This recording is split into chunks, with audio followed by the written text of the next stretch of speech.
Hello दोस्तों, आज की इस वीडियो में देखिए असदुद्दीन अवैसी ने हैदराबाद की उस्मानिया हॉस्पिटल के बारे में क्या बोला है। तो वीडियो को एंड तक देखिए और प्लीज़ इस वीडियो को लाइक और सब्सक्राइब करना ना भूलें। मेरे कॉन्स्टिट्यूंसी में उस्मानिया आता है। मैं तो गवर्नमेंट को बोलकर नई बिल्डिंग बनवा रहा हूं। मैं तो कामयाब हो गया नई बिल्डिंग में।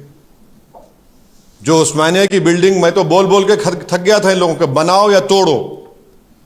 तो ना वो बनाए ना तोड़े।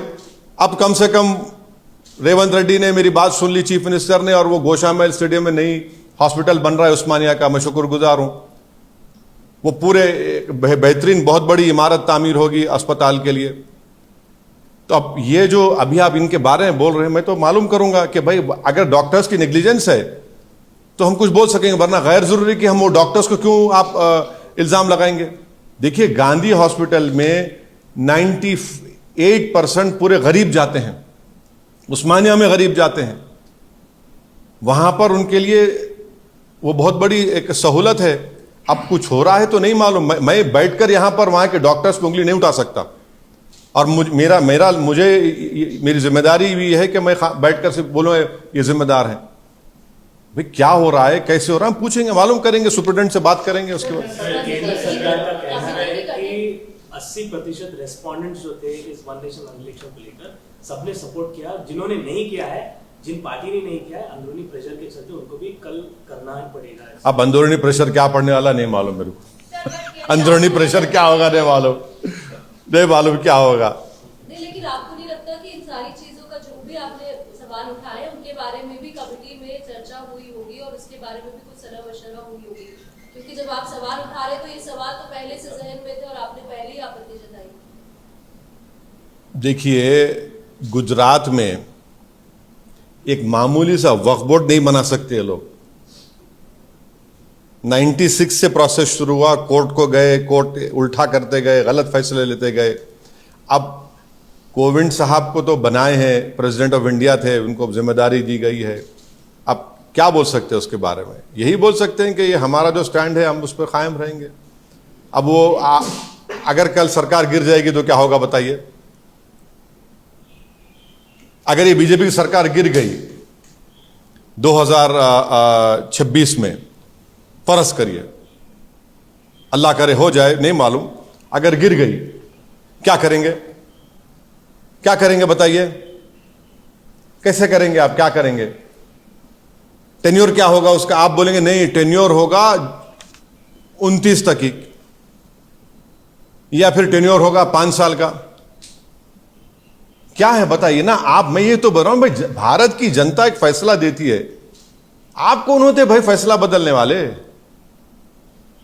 सर, वक्त अमेंडमेंट बिल को लेकर वापस से बयान आया है। आप बोलिए। कहा है कि कुछ ही दिनों में वापस बिल लाया जाएगा। अमित शाह को यह जेब नहीं देता कि वो भारत के होम मिनिस्टर हैं।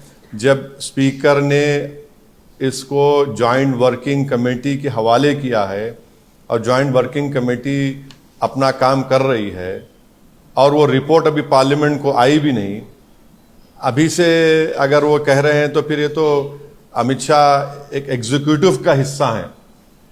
अमित शाह लेजिस्लेचर का हिस्सा नहीं है। एज अ होम मिनिस्टर उनको कोई राइट नहीं है कि आप लेजिस्लेचर को प्रेशराइज करें। आप प्रेशराइज कर रहे हैं लेजिस्लेचर को कि विंटर सेशन में ला लो रिपोर्ट को। आप होते कौन है?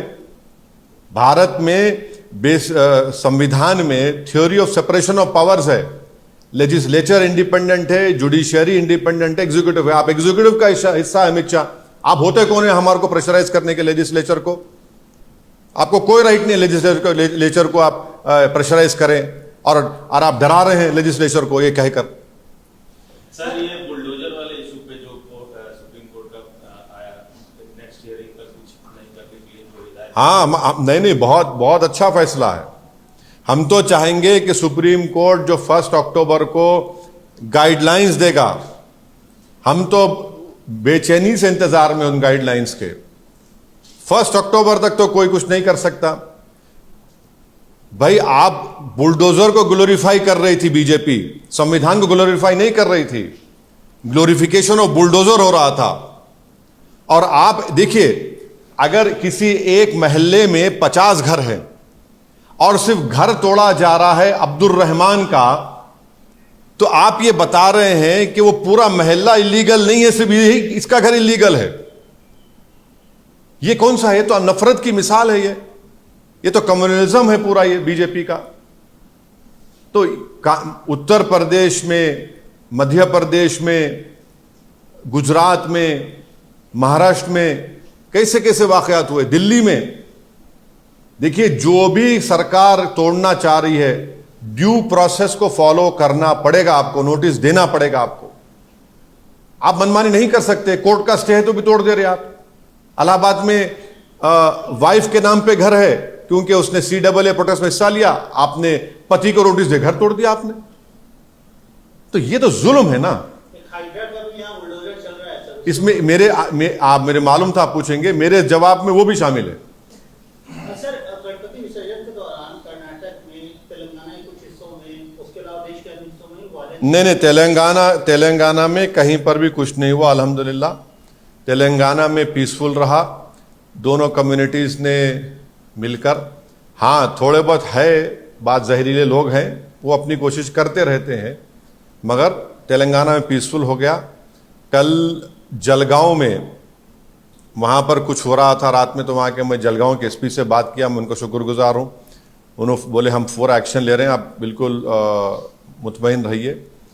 कर्नाटका में हुआ 2-3 जगह पर, तो अफसोसनाक बात है, नहीं होना था। मिलाद का